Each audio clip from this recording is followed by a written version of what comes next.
Sarah Hughes, Todd Jan Talashane, and Travis. We welcome you today, and we're grateful to have you participate with us. This is a very momentous occasion for us anyway, as it's the second park that we're breaking ground on out of 4, so we are making progress. And I'm sure that you all are wondering why we are here at City Hall instead of outside at the park site itself, which is where you typically do a groundbreaking. 2 reasons. It's January. You never know what you're going to get weather-wise. But also, this park is a park with smart features. And so we thought if there was ever a time to do a virtual groundbreaking, it would be done with this park. So we're going to try something a little different this time. And we do appreciate everybody working with us to move from the flag room down to the lobby at the very last minute. So thank you very much. As most of you know, we are a private operating foundation that pledged all of our assets to the park department in the city if they would match us in the 2017 bond program. And our goal and our charge is to build the 4 priority parks that were identified in the 2013 Dallas Park Master Plan update. We opened Pacific Plaza in October, which was really an exciting day. And now we are still working on developing and finishing Weston Square, Carpenter Park, and Harwood Park with the goal of having all of these 4 parks open to the public by year-end 2022. Weston Square, as many of you may know, was originally identified as Weston Plaza. I can't even say it anymore that way. And this was included in the first Downtown Parks Master Plan that was approved by the Council and the Park Board unanimously in 2004. In 2006, the citizens of Dallas voted to support land acquisition money for Weston Plaza in the 2006 bond program. The city tried, but unsuccessfully, to purchase that land, so in 2017, Parks for Downtown Dallas bought that land, and then we sold it back to the City of Dallas in 2018, and that was a combination of 2006 bond dollars as well as 2017 bond dollars, and from that we've used those land proceeds to actually design and construct this park. On January 1st, the parking lot is now fenced off and is a park site, and Terracon took over on January 6th and began environmental and archaeological work, and yay, no environmental problems, so now keep your fingers crossed that archaeological is not there either. And then we will look forward to starting construction in February, and it will take approximately 12 months. So each of the 4 parks that we are developing are part of a public-private partnership with the City of Dallas. And these, the city has approved 5 to 7 donor naming opportunities in each park. And so today, our very first donor to the park is here, and I want to recognize them. This is a very special company who has made the West End its headquarters home since 2006. I hope that's correct here. That's what I find. Corgan is an international architecture and design firm, has pledged over $100,000 to the Weston Square project. And we have 3 of their executives, as well as several of their employees who are here with us today. Scott Roosh, CEO, Steve Hulsey, President, and Lindsay Wilson, President. And we thank Scott, Lindsay, and Steve, and all the other Corgan team members that are here today for your support of Weston.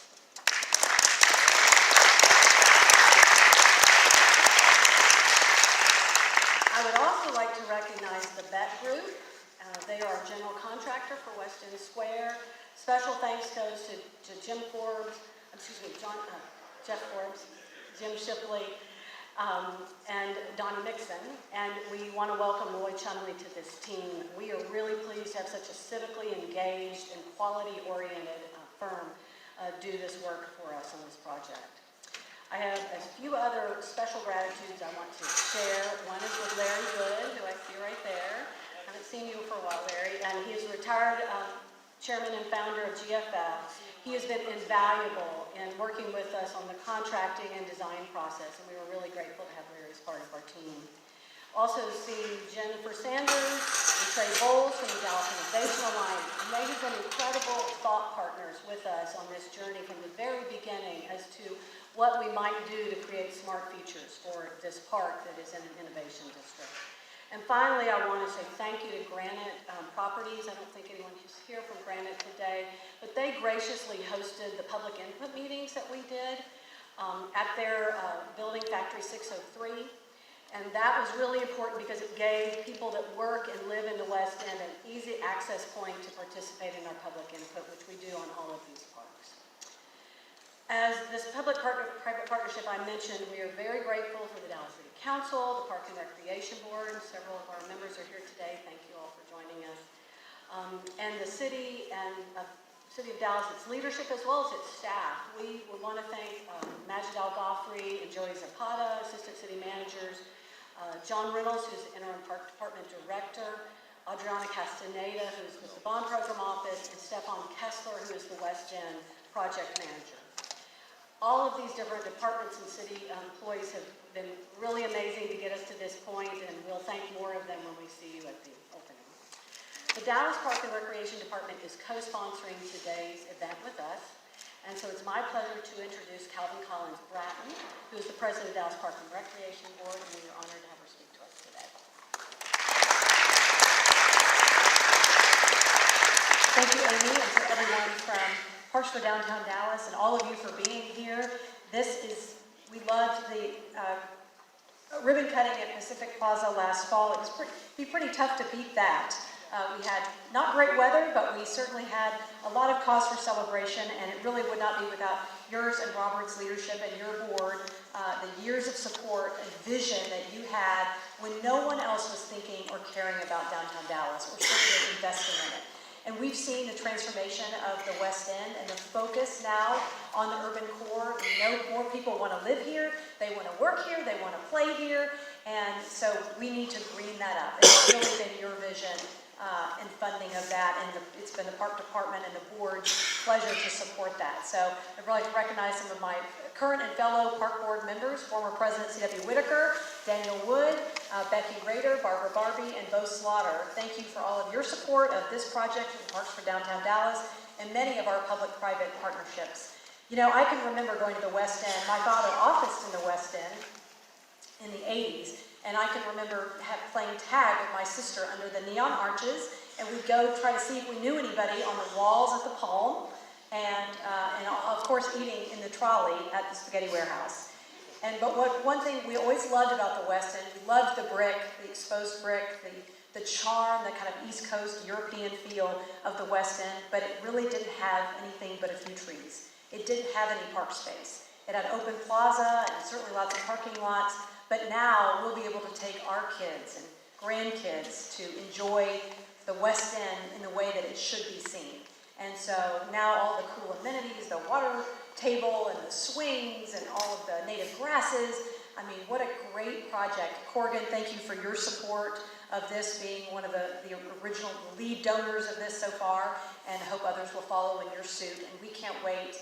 In a year, hopefully we'll have great weather in February or January of 2021, and this is just the continuation of a brilliant master plan and incredible support from the private sector, the philanthropic sector, and the Park Department on behalf of the board and the department. It is our pleasure to see West End Square come to a reality in just a few months. So with all that, I will let Councilman David Blewett come up here. You get to take wonderful credit for a brilliant vision, and I know you'll get to see it through. Brilliant leadership, David. Absolutely. So without further ado, please welcome to the stage Councilman David Blewett from District 14.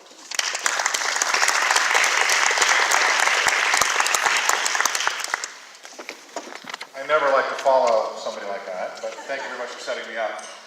My name is David Blewett. I am City Councilman for District 14. I've only been here since June, but I will take credit for this. Thank you very much. I can't talk a lot more about parks and how important they are downtown better than how you did it. So I'll talk about it, how it applies to me in my district. Because I don't look at parks as parks.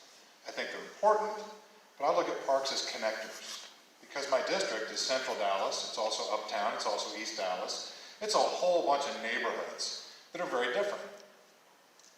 But what they're all similar with is we all like living down here, we all like being connected and enjoying the amenities that a downtown lifestyle offers. And then I think about the younger families that are moving in and what they want. The kind of city that they're going to want to live in. And it is going to be more mobile. It is going to be more green. The fact that y'all had the vision to do this, to start years ago on this process, allows me to stand here and take credit for it. So I do appreciate your vision, all of you. But I do look at the West End, and I know Jeremy Scott's here, back here, President of West End Association. We've talked about how to activate the West End for a while. What can we do to connect the West End to Victory, to the Arts District, to different neighborhoods? Because connecting the West End is how it's going to thrive. And a park is central to that. We talked about the lights, the Dallas Alley. A small little project that we're working on, and he knows about it, but we're going to put in a lit crosswalk going from the alley into the area that goes right into the park, so you can go from Victory with a protected crosswalk lit up from the Dallas Alley into the new park. So I'm excited about playing a small role in connecting different neighborhoods together. So green space is great, but I like connections. I like activity, I like vibrancy, and I expect this park to be a very vibrant center of West End.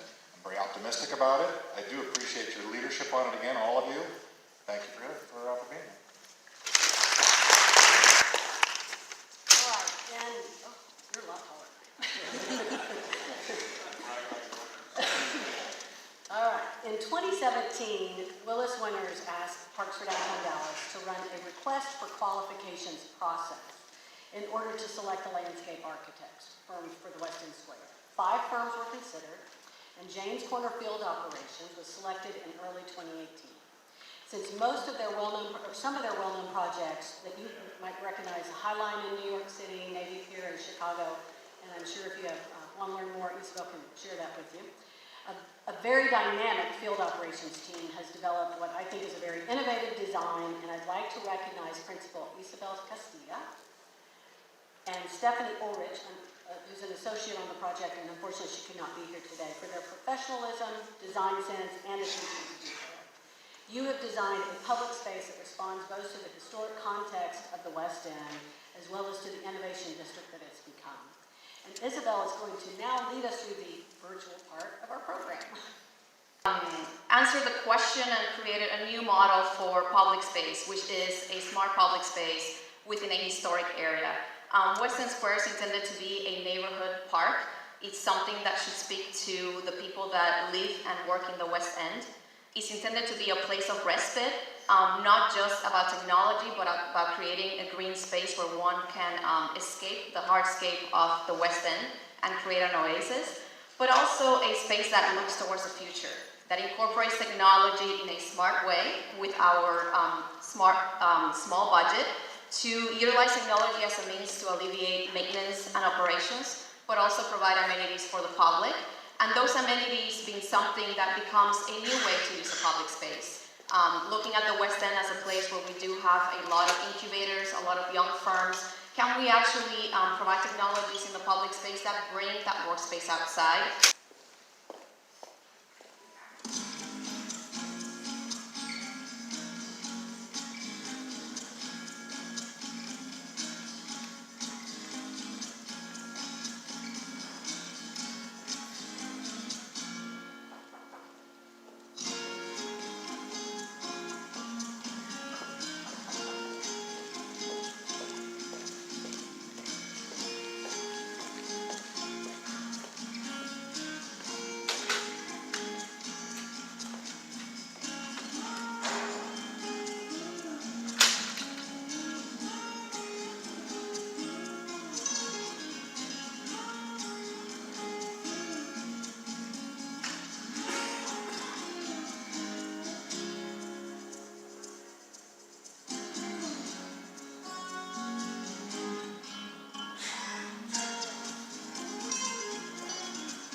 And so we are thrilled today to introduce Randy Robeson, who is chairman of the board of the Downtown Dallas Inc. Foundation, for an exciting announcement. And when Randy is finished, is John Jenkins here?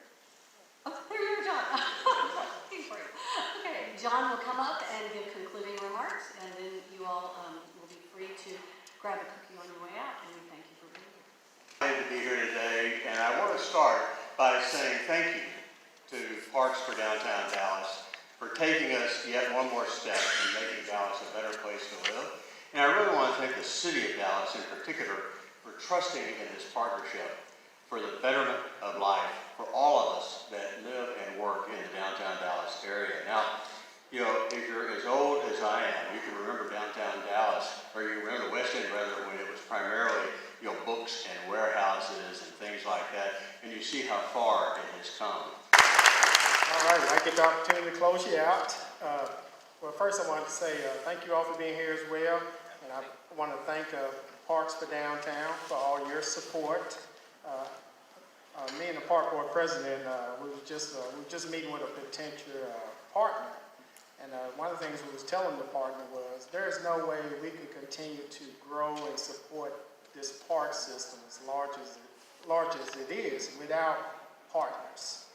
And we always use the example of Parks for Downtown as one of our great partners, someone who saw a vision, as you all mentioned and spoke earlier, about how do we grow our park system. I remember when I started the park system 25 years ago, there was no downtown parks. And we were just giving them the example of how Parks for Downtown stepped up and said, you know what, we need to develop the parks here. And here we are today with 4 parks for downtown. Well, not 4, because we have Cloud 1 as well, where we have folks coming from all over the country to visit our park system to see how do you do it right. And one question they always ask, how do you do it? And we tell them, it's because of good partners. It's because of individuals like Park for Downtown, not individuals.